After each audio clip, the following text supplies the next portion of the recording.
Every time you complain, you poison your own energy. Every time you gossip, you damage your own soul.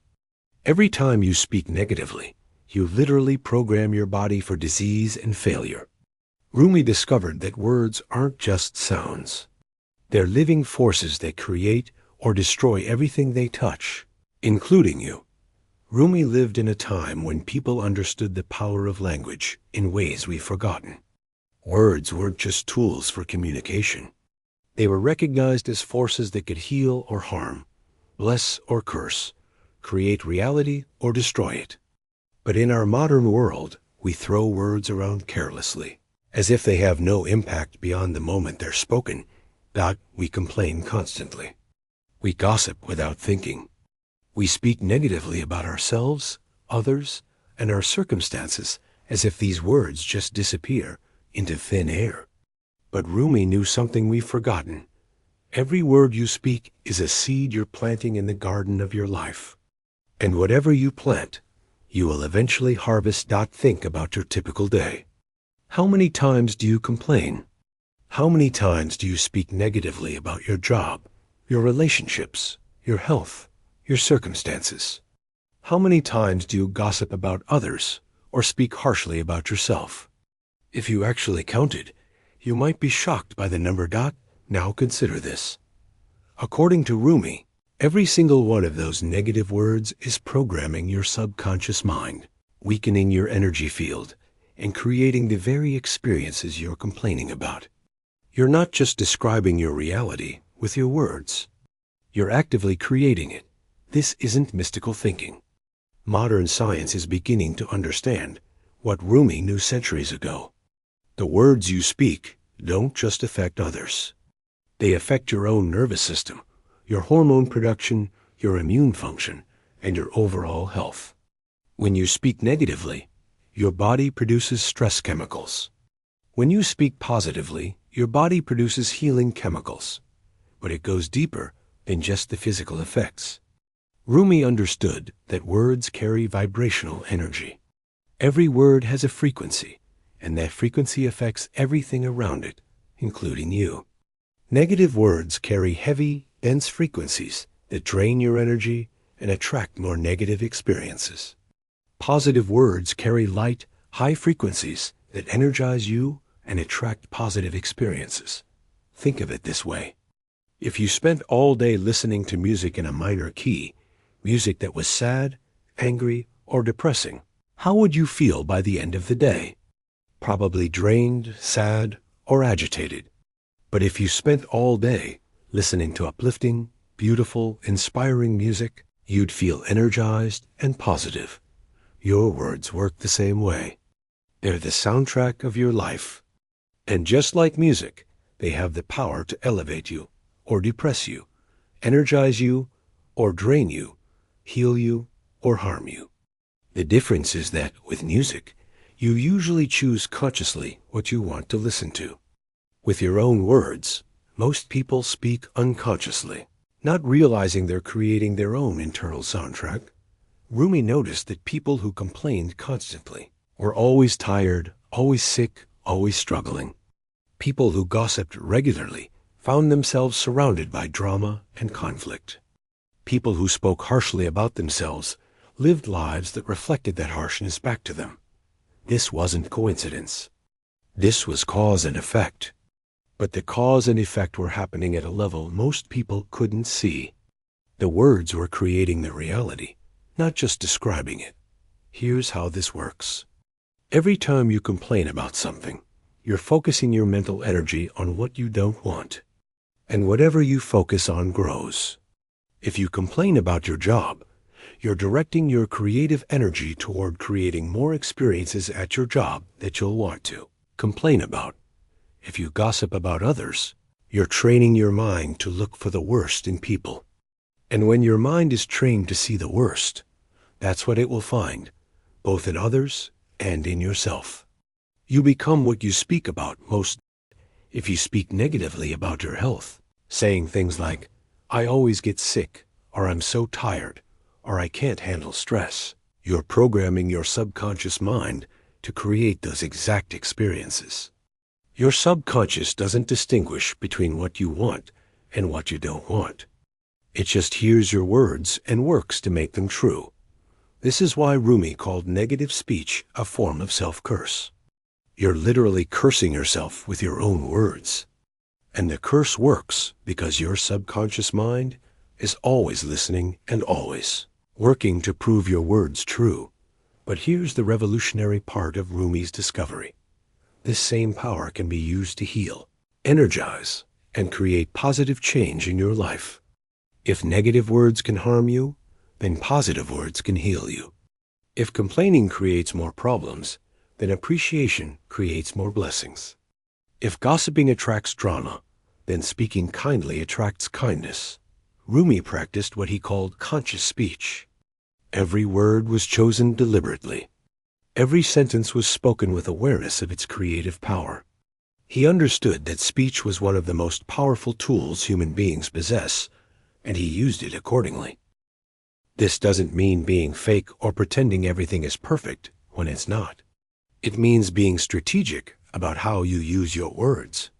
Instead of complaining about what's wrong, speak about what you want to create. Instead of gossiping about others' flaws, speak about qualities you appreciate. Instead of criticizing yourself harshly, speak to yourself the way you would speak to someone you love. Let me give you some practical examples. Instead of saying, "I'm so tired," try saying, "I'm looking forward to feeling more energized." Instead of saying, "This job is terrible," try saying, "I'm grateful for this income while I create something better." Instead of saying, "I always mess up," try saying, "I'm learning and improving every day." The difference might seem small, but the impact is enormous. The first set of statements programs your subconscious for tiredness, dissatisfaction, and failure. The second set programs your subconscious for energy, opportunity, and growth. Rumi also discovered that the most powerful words are the ones you speak about yourself to yourself. The internal dialogue that runs through your mind all day is even more influential than the words you speak out loud. This internal voice is literally programming your reality moment by moment. Most people speak to themselves more harshly than they would ever speak to their worst enemy. They call themselves stupid, ugly, worthless, hopeless. They constantly criticize their appearance, their performance, their choices. And then they wonder why their self-esteem is low and their life feels difficult. Rumi would say this internal negative dialogue is the most deadly form of speech because it's constant and it goes directly into your subconscious without any filter. It's like taking poison in small doses all day long. Eventually, it will destroy you from the inside out. But the same internal voice that can destroy you can also heal and transform you. When you change how you speak to yourself, you change how you feel, how you think, and ultimately, how you experience life. This requires conscious effort at first. Most people's negative speech patterns have been running automatically for years or decades. Breaking these patterns is like changing any other habit. It takes awareness, intention, and practice. Start by becoming aware of how you speak. Notice when you complain. Notice when you gossip. Notice when you speak negatively about yourself. Don't try to change everything at once. Just notice. Awareness is the first step toward transformation. Then, begin to make small changes. When you catch yourself complaining, pause and ask yourself, what would I rather create with these words? When you catch yourself gossiping, redirect the conversation toward something positive. When you catch yourself being self-critical, speak to yourself with the same kindness you'd show a good friend. Rumi also taught the practice of blessing with words. Instead of just avoiding negative speech, actively use your words to bless your life and the lives of others. Speak appreciation for what's working. Speak encouragement to those around you. Speak hope for the future you want to create. This isn't about positive thinking or pretending problems don't exist. It's about recognizing that your words are creative forces and using them consciously to build the life you actually want rather than unconsciously, creating the life you're complaining about. The effects of conscious speech go beyond just changing your own life. When you speak positively, you affect everyone around you. Your words can heal others just as easily as they can harm them. You become a source of life and energy for others rather than a drain. Rumi noticed that people loved being around those who spoke consciously. These people felt safe, inspiring, energizing. Their presence was a gift because their words were gifts. They lifted others up rather than tearing them down. This creates a positive cycle.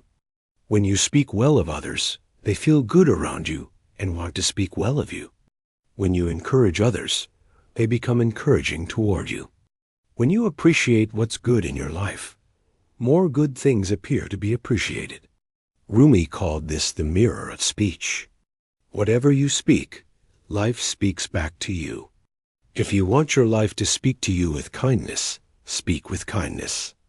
If you want your life to speak to you with appreciation, speak with appreciation.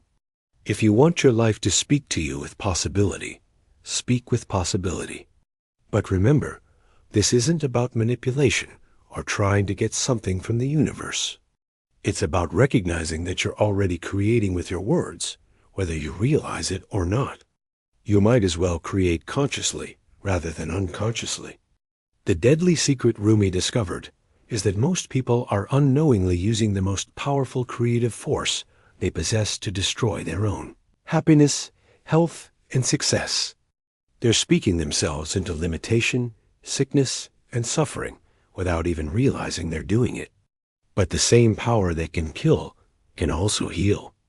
The same force that can destroy can also create. The choice is yours, and it's made fresh with every word you speak. Your words are not just communication. They're incantations. They're spells you're casting on your own life. Make sure they're spells you actually want to live under. From this moment forward, listen to yourself speak. Notice the patterns. Begin to choose your words as carefully as you would choose medicine, because that's exactly what they are. Medicine for your soul, your relationships, your health, and your future. Every word is a choice. Every sentence is a direction. Every conversation is an opportunity to plant seeds in the garden of your life. Make sure you're planting seeds you want to harvest.